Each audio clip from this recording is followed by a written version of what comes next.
And we have made it to our first stop, Charlottetown in Canada. This is on Prince Edward Island. You can see out at the town here. It's a pretty good sized town. So what we have planned today is we're going on a tour through Viator. Not through the cruise ship, but through Viator. We have purchased earlier for our group of 8 on this trip. And we are still getting tied up to the pier here. But it's pretty cold out this morning. Looks like the temperature is maybe 40 at best. And we are still getting tied up to the lines. You see them tightening that one up now. But we're going to go off and see what all there is to do here. Like I say, we got 8 of us in our group, and I think our meeting point is right here in the center of your screen. Now, it's a building that has like a blue sign on it, and that is Founders Hall. So that should be where our meeting point is this morning, and we are going to see Anne of Green Gables' house. So we'll see what all that entails. So we were supposed to be all tied up at 7 o'clock, but it is 7:15, so they're running a little bit behind and they haven't let anybody off yet. So whenever that you're booking your excursions, keep that in mind that the ship could run a little bit behind. So make sure that your excursion says shore excursion, like on this one. We went to Charlottetown shore excursions on Viator and picked off. So that way we could be picked up right here near the pier, and they know that nobody's getting off the ship. They're sitting out there watching us. And whenever everybody starts getting off, that's when our tour will begin. So whenever that you're picking it, look for shore excursions when selecting your trip. And also think about time zones. You sometimes have ship time and local time. They could be different. So make sure that your ship time and local time are going to be the same. Just check on the ship's website and they'll tell you what time that they dock. Say in this case, 7 o'clock. We know that 7 o'clock local time is when that they're going to be pulling up. And as you can see, our tour doesn't leave until 11 o'clock. So we have plenty of time to grab breakfast. And this, I thought it was a donut, but it was actually a piece of bread with a different color bread on the top. Big disappointment. But then I found chocolate donuts, so all is good. Even though it only took about 15 minutes to walk where we needed to, we gave ourselves 3 hours, so plenty of time to shop, looking around at all the little gift stores, and pick up some cold drinks. Even found a little angel along the way. Between Ken and I, we're going to try to give you an idea what this pretty little island is all about. And it is early in the spring for us, so trees are starting to bud, but they're not quite out yet. There's a washroom on the bus if you need it. It's at the back. Our first stop for the availability of a washroom will be about 45 minutes. We're going to Green Gables first. So when we get there, they have great opportunities out there, big washrooms and everything like that. So we do not have seatbelts on this bus, so I don't have to suggest you wear them. And just know that we have a first aid kit and we have a fire extinguisher with us, and if anything happens, we just ask you to stay seated and we deal with it as the situation happens, okay? So this is your tour today of our pretty little island. We are one of 10 Canadian provinces and 3 territories. So our territory is similar to your Puerto Rico. So Prince Edward Island is its own province. It is the smallest province, but this is where it all began. So sit back, we're going to give you some, not many things are done with brick on PEI. The PEI bricks don't hold up well, too sandy. But this, at that time, we were doing well economically, and that was a bank right here on the right-hand side. But the people who worked in the bank complained that the farmers were tracking too much manure into the bank. So look over your right shoulder. You'll see where they kicked out a window on the right-hand side for horses and buggies. So in 1864, I think we might have had the first drive-through in Canada.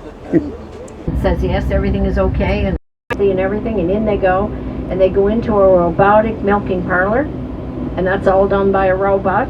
And then when they're finished, they have a little bran mash while they're waiting. When they're finished, they get a little indication it's time to move on, girls, and away they go. And then if they think, oh, well, that was good, I'm going to try it again, and no, the computer remembers they've just been there. And while it is expensive technology to put in, there are a number of dairy farms on the island, I think about 6, that do have that technology. And the farmers say that they really, those that put it in. So we're coming up on the Green Gable house. This is way out. So we've been driving for a little while. Probably close to an hour outside of Charlottetown is the Green Gable house. So this is based on the novels Anne of Green Gables. The person wasn't real, she was fictional, but there was a whole series about Anne of Green Gables. So this is a little bit better angle of the Green Gables house. To give you an example, it's set out in amongst the golf course now. So right out here is the golf course. And it looks like a nice little stream running down below. Like some of our group are walking down to check out the little stream that's down there. We're doing a little spin around, just showing you the area. They have the welcome center up front with the solar panels and the barn, and then all the way back around to some of the trees and right back to the Green Gable house. This is the little creek at the bottom. But most importantly, you hear the wind blowing through.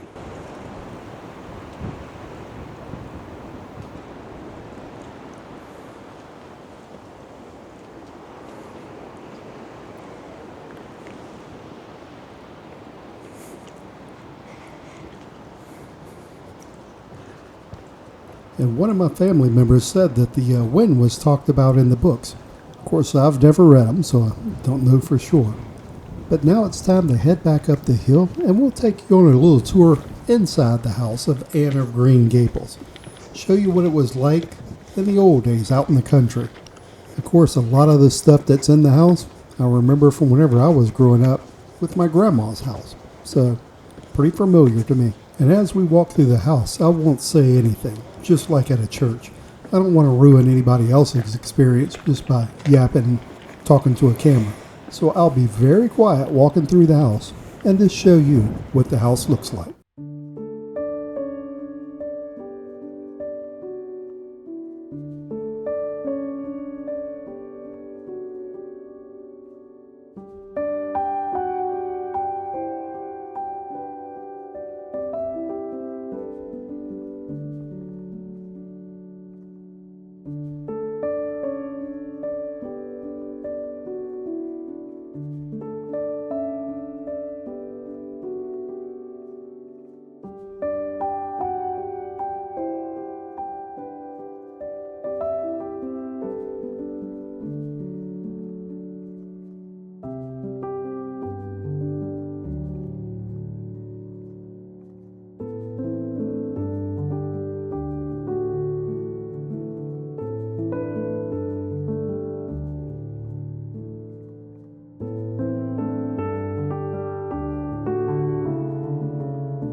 That is it. That's the Anne of Green Gables house. Of course, I like the countryside better. Looking around this part of Canada is what I enjoy the most. So let's get out and see what else there is to be done. And we also have to take that selfie to prove that we've been here. Of course, there's a snack shop here, and I've never had a raspberry cordial, so we have to get that. And I've never had a beaver tail. This had Reese's peanut butter, Nutella, all on a fried dough. So we got to get that. And some of these moo crisps for the bus. Something different. So we're going to try the beaver tail here. This has got Reese's peanut butter and Nutella chocolate and all that goodness on it, but beaver tail. Good. Pretty good. We're going to chase it down with some raspberry cordial. So a lot of sugar, but we're going to have to work it off.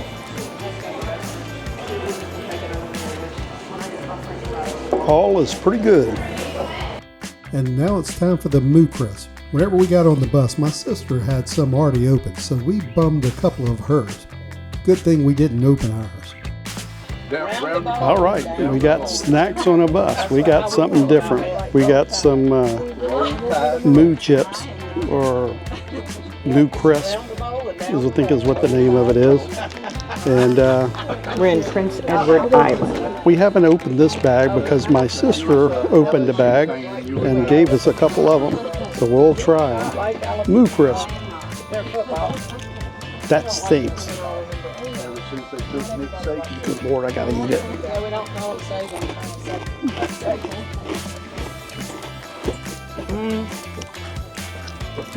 Not great, but not terrible. No. I'm gonna give it a thumbs down on that one. Not that good, and it stinks. The cheese. Some sort of stinky cheese. Yeah, thumbs down. I'm done with washing down on the hot chocolate.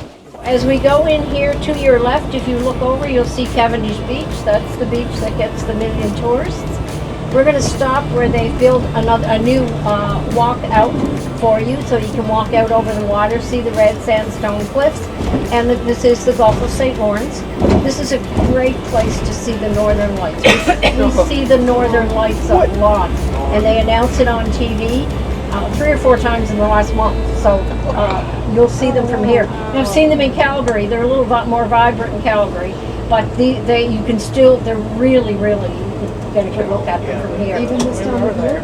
Yeah, they'll announce when the weather is conducive to the northern lights on the TV and the radio. If you're up around at, say, 2 in the morning tonight, you're going to get a great view of the northern lights. So people come out here. So this is the beach, Kavanaugh Beach at Prince Edward Island. They said that they get 1 million people a year visiting their beach. But it is cold weather here. And yeah, I don't know if this would be the beach in my books, but apparently for 1 million people a year, this is the beach. And out you can see the St. Lawrence Seaway way out here. So Kavanaugh Beach on Prince Edward Island. It's like it's a mostly sandstone over here, but you can see further over it's sand.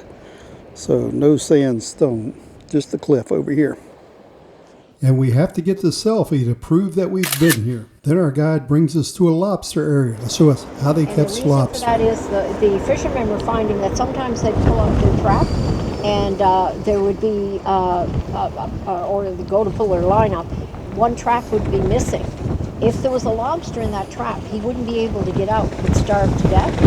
But with these traps, they'll biodegrade under the water, and the lobster won't starve to death, okay? So we have 300 lobster fishermen on the island, lobster fisher people on the island. They're just coming back in now with their load. We'll keep this, I'll do as quick as I can, okay? Because it's ugly out here from the wind. I wish you could pull the bus up further, but anyway, we can. So 300 lobster, it's 1,200 lobster fishermen. Each lobster fisherman is given 300 traps. And there's 2 lobster fishing seasons on the north side of the island where we are right now. This is the fishing season. It started last Monday and it goes to June 25th. And then that's it. All traps out of the water, all boats out of the water. That's it for them. On the other side of the island, they start August 9, go October 9. and then that's it. Just 2 8-week periods. That's all they're allowed to fish. So what they use for bait for the lobsters, mackerel, or herring, so they will put the bait in here on this spike, and the lobster comes in here, and he has his little lunch, and then they're constantly moving, as you know, and he'll go up the rope at this end over here. And once he gravitates up here and falls in, there's 5 sets of legs. Once he goes in, then he's in the trap. Okay? There's 2 parts of the lobster trap. This is called the kitchen, where they eat, and this is called the parlor. So the kitchen and the parlor. So they have to be careful of the size of the lobster. So they measure the lobster from the back of the eye to the start of the tail. So from the back of the eye to the start of the tail, that's called the carapace size. And if it's under 72 millimeters, they have to throw it back. That's an undersized lobster. Anything between 72 and 81 is considered a canner. And you can get a can of lobster at the market. Anything over 81 is your lobster meal if you went out for a lobster dinner. Takes about, they have to be very careful of 2 things. If they bring back an undersized lobster or a fertilized female lobster, they can lose their license and their boat. This is not under the provincial government, it's under the federal government. Their licenses come from the feds, their catch area comes from the feds, everything is federally regulated. So they can take that. So they have to be very careful because they don't know sometimes which cars are the inspectors. So Next, we'll go to a cannery, but not the canned lobster. This is for jellies and jams. So our next stop is at the preserve store. We have all kinds of preserves here. And they have free samples here, so you can get a haspberry, which I never heard of, strawberry, and it's like strawberry and rhubarb. So some different flavors of preserves. And over here, they have all the different types on display, so you just pick up whatever that you want. Yeah, we went with something local, something that I've never heard of, a haspberry. Don't know what that is, but they were $9 for the little haspberry. So they have all different kinds here. The preserve store. a bit. Yeah. So there's an idea of Prince Edward Island at its finest. A lot of folks who fly in here say it looks like a patchwork quilt because of the green fields and the red fields and the tree lines. So this is PEI at its finest. Conference where Sir John A. is shown sitting on the step because he couldn't stand up. Sat right there in front of that building. The governor's mansion. The homes you see across the water, those would be all $1 million homes because they're on the water, and anything on the water in Prince Edward Island is very expensive. Coming up on the right, this is Beacons Field. This home was built by it was the first home in the city to have running water and electricity. Built by a gentleman who made his fortune in the wooden hull shipbuilding at a time it was declining. And he lost that home in bankruptcy to the Kennard family. Queen Victoria's daughter was married to the Governor General of Canada. They spent a lot of time here. This is deemed to be an historic property. Beacons Field, historic house. Built in 1877. And our trip started off with 2 tour buses, but now they're just down to 1. The little small one was left behind. But back through the food hall, Founders Food Hall, back to this ship. It was a 4-hour tour. We started right at 11, and it is about 2:45. And we are back at this ship. Just a little short walk. Excellent tour today. But back home to the Zuiderdam. Are you a vlogger? Yeah. Welcome to my vlog! Yeah. Can I get 8 cookies, 4 peanut butter, 4 chocolate chip? Because they have the best cookies. Yes. Here you go, enjoy. Thank you, ma'am. Have a good day. And we are pushing away from Prince Edward Island and Charlottetown. So bye-bye Charlottetown.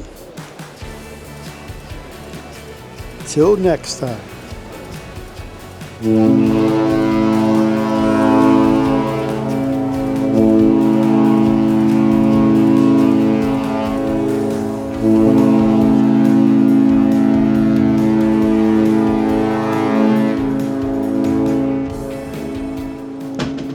And as we pull away, it's time for dinner. And Cheryl has a chicken enchilada soup. And if you watch the videos, you already know what I'm getting. Caesar salad. And for entrees, Cheryl and I are both thinking alike tonight. We're both getting prime rib. And just a reminder, if there's an appetizer or dessert or anything that you'd like in addition, you can always order more than one. And for dessert, Cheryl gets the pear crisp. She always likes a baked dessert with the ice cream on top. And then I'm going to get something totally different, a s'more sundae. Never had this before, and it was pretty good. Chocolate's underneath. And after dinner, it's showtime. Get this party started on a Saturday night.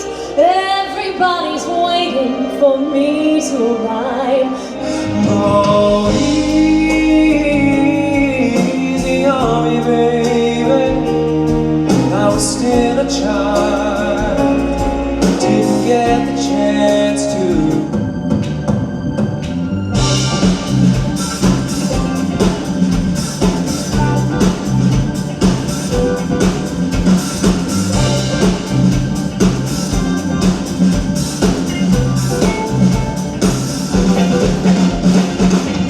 Don't go for second best, baby. Put your love to the test. You know it.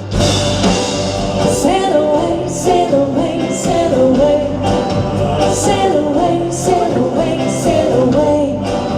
Sail away, sail away, sail away. Sail away.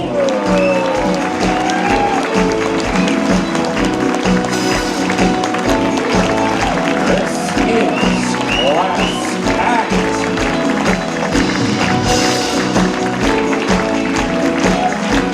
Special shout out to the Damn Man.